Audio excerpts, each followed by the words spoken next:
Hello and welcome to Devil's Advocate. As India marks another Independence Day, what is it like to be a Muslim in India? And what does the world look like when seen through Muslim eyes? That's one of the key issues I shall explore today with actress, social activist and former MP Shabana Azmi. Shabana, let's start with how the world perceives Islam. 7 years after 2001, many people see the religion as a threat, some even fear it. How do you respond to that? With exasperation, with anger, with hurt, and with bewilderment. The fact is that Islam is not a monolith.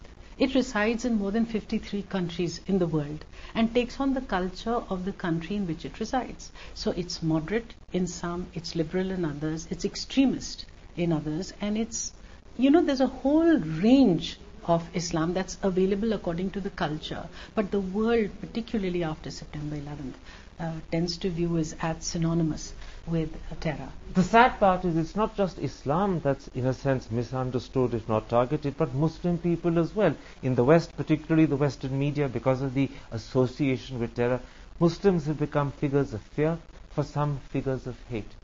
Do you understand that or do you resent it?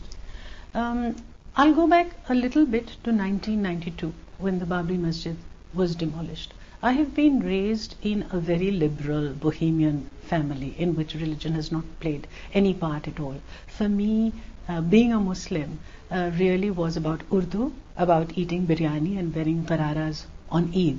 So the cultural aspect of me was Muslim. Otherwise, because I'm not religious, the religion didn't matter. But then today, when in the eyes of people who don't know so that's why you're branded. No, that's why I'm saying. And then what happened is after the riots, following the Babri Masjid demolition, I suddenly had people saying, "You are a Muslim," and hurling it as an accusation or treating me with Western China.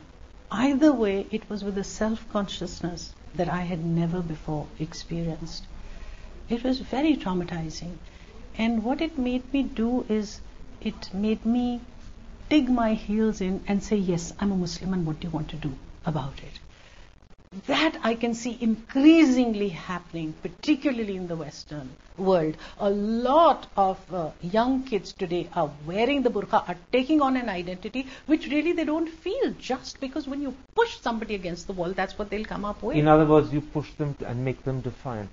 You make them become something that they aren't and may not want to be, but they have to become in self-defense. Absolutely. Yes, that's exactly what happened to me, and I see that refrain particularly amongst the young in the West, and it causes me some concern because what they're taking on is just parts of identity which really don't have anything to do with Islam. Is that also happening to Muslims in India? Are Muslims today going through the same experience that Muslims in the West have lived through? I think the Muslims in India, in spite of the fact that there have been communal riots, in spite of the fact that justice has not been got, even then I think the Indian Muslim is in a safer place, because the Indian Muslim has a stake and a space in India's democracy. It's a very huge thing that we are part of a democracy. An Indian Muslim can aspire to become a Shah Rukh Khan, can aspire to become Irfan Pathan, the President of India.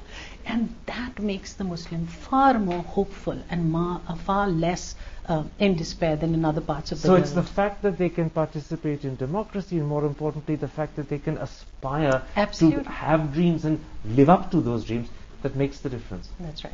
Have you, in your life, particularly in the last few years, because you're Muslim, faced up to distrust and suspicion? Have you suddenly noticed that people look at you in ways that perhaps they didn't earlier? It again happened after the 92 riots, because after the first phase was over, which was largely in the slums and not in the sophisticated areas, people weren't really affected during the December riots. And when January happened, when they got affected, it's when they woke up. But the thing is, because I was right there on the streets and I was so completely consumed by it, the minute I would speak about it, there would be this hushed kind of silence. I was not allowed to talk about it, and suddenly I was being branded a Muslim. But my reaction was the same during the Sikh riots, and I had reacted exactly in the same way. At that time, this wasn't flung at me. So that, to me, was very, very difficult. Today, many people, not just abroad, but even in India, say that Muslims have to accept the onus of changing the image of their religion and the image of their community. Is that a fair thing to say? Or is I think it is. I think it is. I would accept that, because I think that